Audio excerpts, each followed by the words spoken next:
দক্ষিণেশ্বর মন্দিরের মধ্যেই আছে এক রহস্যময় মসজিদ। যার যেরকম কত ঘোড়া দিয়ে পুজো দেয় এখানে। মথুরামন বিশ্বাস দেখছে যারে ঠাকুর যাচ্ছে, মা কালী কথা বলতে বলতে যাচ্ছে ওই বারান্দাটা, ওই জন্য না, আমরাও ঠাকুরের এখানে ওই যে আসনে বসেই উনি ধ্যান করতেন ঠাকুর। ঠাকুরকে বলছে, ঠাকুর ঠাকুরের পাটা ভেঙে গেছে, জলে ফেলে দিতে হবে বলে। তখন বলছে যে তাহলে তোর জামাইয়ের যদি পা ভেঙে গেছে জলে ফেলে দিবি? ওখানে পীর বাবা থাকেন, ওখানে যে যায় মনের বঞ্চনা পূর্ণ হয়। দক্ষিণেশ্বর মন্দিরের মধ্যে রয়েছে এক রহস্যময় মসজিদ। আমি পাগলের প্রলাপ বকছি না, হ্যাঁ সত্যিই রয়েছে এক রহস্যময় মসজিদ। জানতে ইচ্ছে হচ্ছে খুব, তাই না? কোথায় এই মসজিদ, কিভাবে দেখব, মন্দিরের ঠিক কোথায় আছে, কিভাবে হলো এই মসজিদ, কবেই বা হলো, এই সব প্রশ্নের উত্তর দেব ভিডিও শেষে। ভিডিওটা প্রথম থেকে শেষ পর্যন্ত দেখার অনুরোধ রইল। আমি সুমন দেবনাথ, আর তোমরা দেখছো কলেজ বাই সুমন।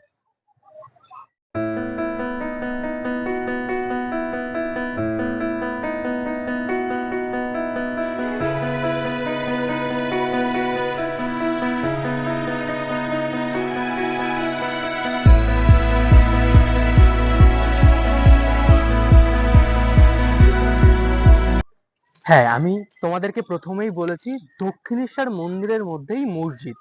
কথাটা শুনে মনে হচ্ছে আমি হয়তো পাগলের প্রলাপ বকছি, তবে না। এই দেখো, আমার পেছনেই হলো সেই মসজিদটা, আর আমার ডান সাইডে দক্ষিণেশ্বর মন্দির। বিশ্বাস হলো এবার? এই সাইডে দক্ষিণেশ্বর মন্দির আর তার ঠিক সামনেই আছে সেই মসজিদটা। তবে এই মসজিদের রহস্যটা কি, এই সমস্ত রহস্যর আজ উদ্ঘাটন করব আমি। চেষ্টা করব এখানকার পুরোহিত থেকে শুরু করে স্থানীয় বাসিন্দাদের সাথে কথা বলার, এবং তারা কি বলে। ভিডিওটা প্রথম থেকে শেষ পর্যন্ত দেখো। আমিও দক্ষিণেশ্বর প্রতি শনি মঙ্গলবার আসি, তবে পীর বাবার এটা কখনো দেখিনি। মসজিদ কি পীর বাবা, এটা সম্পর্কে কি বলতে? এটা সম্বন্ধে দেখছি কি ঠাকুর এইটাকে করে সব চারটে করে, কিন্তু ওখানে পীর বাবা একটা ছিল, একটা প্রতিষ্ঠিত কি জিনিস ছিলেন। ঠাকুরের ওই গাছটা আছে, ঠাকুর ওখানে বসতেন, ধ্যান করে করে দেখেছিলেন, দেখে উনি ওইটাকে করেছেন। ওখানে পীর বাবা থাকেন, ওখানে যে যায় মনের বঞ্চনা পূর্ণ হয়। ওখানে দেখবে ঘোড়া দিচ্ছে, কেউ দিচ্ছে, দিয়ে ওখানে পুজো দিচ্ছে, সব ধূপকাঠি জ্বালছে, তোমার মনের বাঞ্ছনা পূর্ণ হবে। আজ থেকে আমি দেখছি না, আমি ছোট থেকে দেখছি এটা। তবে এতদিন তো এটা ঠিকভাবে দেখা যায়নি, আজই হঠাৎ আমি দেখলাম। আমি দেখেছি, তখন আমি অত তো জানতাম না, তখন এখানে জঙ্গল ফঙ্গল ছিল। আমি যখন এসেছিলাম তখন দেখতাম এখানে, তখন রানী রাসমণি এইটাও হয়নি, এইটাও হয়। দক্ষিণেশ্বরে নাকি শোনা যায় অনেক অলৌকিক ঘটনা। হ্যাঁ, অনেক বহুত অলৌকিক ঘটনা। তুমি এই ঠাকুরের ঘরটা যেটা দেখছো, রামকৃষ্ণদেবের ঘরটা, এই যে দাবাটা, এই যে দাবাটা, এই সামনে ওই যে এই দাবাতে মথুরামন, এখানে তো ঠাকুর আগে থাকতো 10 বছর। এর ভেতরে গেছিলে না? জুতোটা রেখে যাবে, এখানে কুটি ঘর, এখানে 10 বছর। তারপরে দেখলো যে ওখানে রামকৃষ্ণদেবের একটা করে দিল, তখন ঠাকুর দেখছে, মথুরামন বিশ্বাস দেখছে যারে ঠাকুর যাচ্ছে, মা কালী কথা বলতে বলতে যাচ্ছে ওই বারান্দাটা, ওই জন্য ওখানে কাউকে জুতো রাখ, তারপর কাঁটা নাড়িয়ে যাচ্ছে ওই যে ওই বারান্দাটা। ওখান থেকেই তো উৎপত্তি সবকিছু ঠাকুরের। তার মানে এগুলো নিছকই মন গড়া গল্প না, এগুলো গল্প না, সত্যি কথা। এখানে ঠাকুর ঘুরে, ঠাকুরের ঘরেতে ধ্যান করে, ওখানটা বসে ধ্যান করবে, দেখবে তোমার এই যে এই ঘরটা পুরো বাবা, তুমি বসে বলো তোমার মনের বাঞ্ছনা পূর্ণ হয়ে যাবে, 8 ঘন্টার মধ্যে করে দেবে। এমন জিনিস এই যে ঠাকুর ভেতর দিয়ে যাবে, দেখবে ফটো তুলতে দেবে না, এই হলো কথা। বেশি নাকি মন্দিরের মধ্যে যে কৃষ্ণ ঠাকুরটা আছে তার নাকি পাটা ভেঙে গেছিল বলে ফেলতে গেছিল, তাই তারপরে রানী রাসমণি বলে, রানী রাসমণি দেখলো ঠাকুর, ভাঙা ঠাকুর রাখতে নেই, সেই নিয়ে গঙ্গায় নিয়ে গিয়ে পুজো আর্চা করে ভাসান দিতে গেছে। তো ভাসান দেওয়ার টাইমে, ভাসান দিতে যাবে, তখন ঠাকুর রামকৃষ্ণদেব ওখানে গেছেন। এত ভিড় কেন, কি হচ্ছে, নাম গান হচ্ছে। ঠাকুরকে বলছে, ঠাকুর ঠাকুরের পাটা ভেঙে গেছে, জলে ফেলে দিতে হবে বলে। তখন বলছে যে তাহলে তোর জামাইয়ের যদি পা ভেঙে গেছে জলে ফেলে দিবি? বলে সেই ঠাকুরের পা ঠাকুর জুড়ে দিয়েছে, এখন তোকে শোয়াচ্ছে, পাটা কিভাবে জুড়লো কে জানে। ওই ঠাকুর দাদা কিনে দেখবে খুব জাগ্রত, দেখবে একদম মানে বলবে, আরে অনেক কিছু দেখার আছে মায়ের। প্রভু রামকৃষ্ণদেব গ্রাম থেকে এসে প্রথম 10 বছর এই ঘরেই তিনি ছিলেন।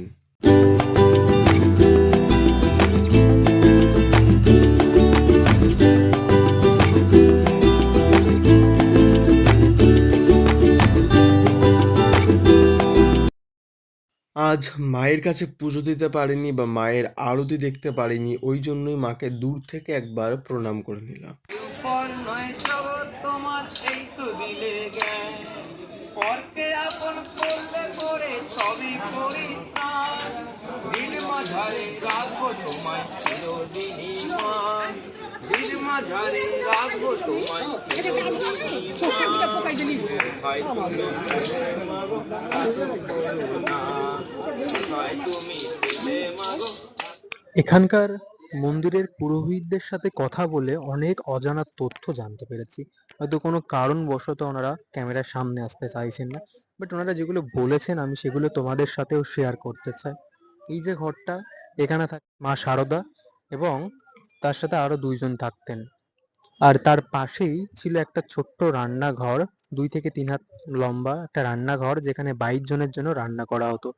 এই যে গঙ্গার ঘাটটা দেখতে পাচ্ছ, কেন জানো এতটা অলৌকিক? কারণ এখানেই মা শারদা স্নান করতেন।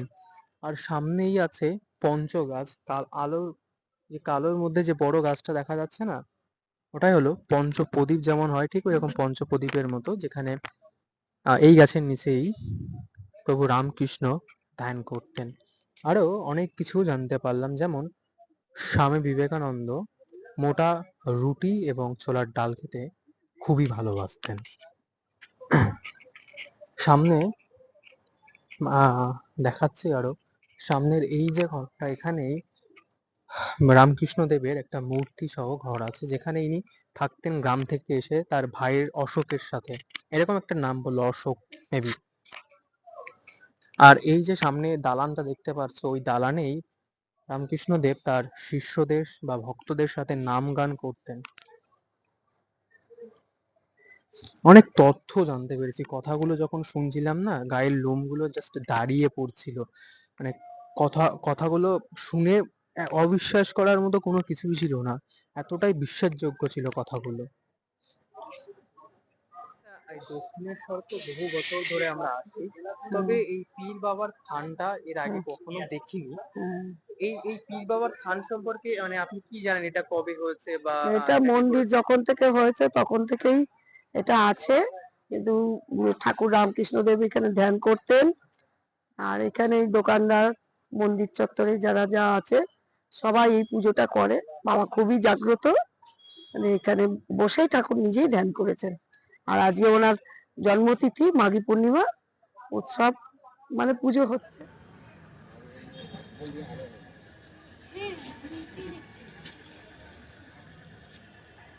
এই চাঁদওয়ালাটা সোজা করো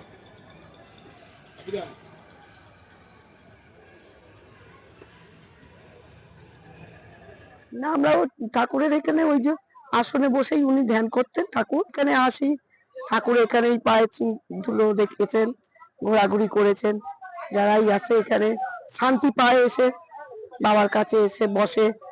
যার যেরকম কত ঘোড়া দিয়ে পুজো দেয় এখানে। হ্যাঁ, আমি দেখছি হ্যাঁ, ঘোড়াটা কেন ঘোড়া দিয়ে যেখানে ঘোড়া দেয়, যার যেটা আশা থাকে, মনস্কামনা থাকে, ঘোড়া দিয়ে পুজো দিয়ে বাবার কাছে বসে ধ্যান করে।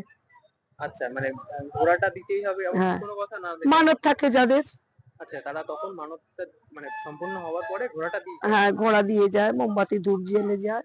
প্রত্যেক পূর্ণিমাতেই পুজো হয় আচ্ছা, বাবা। যেমন আজকেও হ্যাঁ, আজকে পূর্ণিমা। হ্যাঁ, এই পড়লো মাঘী পূর্ণিমা। না, প্রথমে আমরা এটাকে মসজিদ বলেছিলাম, তবে এটা কিন্তু মসজিদ না, এটা হলো পীর বাবার থান, যেখানে সব ধর্মের মানুষই আসেন, এসে তাদের মনস্কামনা বলেন এবং তা ঠিক পূরণ হয়ে যায়। আজ বাবার জন্মতিথি, আর সেই উপলক্ষেই পুজো চলছে, পুজোর কাজ। ঠাকুর মশাই আছেন বসে, পুজোর কাজ শুরু করে দিয়েছেন, অনেক ভক্তরাও এসেছেন। এখানে একটা জিনিস জানতে পারলাম, যারা মানত করেন সেই মানত সম্পূর্ণ হওয়ার পরেই ঘোড়া দিয়ে পুজো করেন। ঘোড়াগুলোর রহস্যটাও জানতে পারলাম, কেন সবাই এখানে ঘোড়া রেখেছে। দক্ষিণেশ্বরের প্রত্যেকটি কোনায় কোনায় আছে অলৌকিক হাজার হাজার লক্ষ লক্ষ রহস্য, যে রহস্য সহজে ভেদ করা সম্ভব নয়। তবে আমি যতটা পেরেছি আজ সেই গির্জা বলো মসজিদ বলো সেই রহস্যটা তুলে ধরা। তবে একটা কথা দিতে পারি, আমার বয়স এখন 21, এখনও অনেক দিন অনেক বছর আছি। তবে যতদিন আছি বা যত বছর আছি না কেন, চেষ্টা করব দক্ষিণেশ্বরের সেই কোনায় কোনায় থাকা রহস্যগুলো যতটা আমার দ্বারা সম্ভব সেই রহস্য ভেদ করা।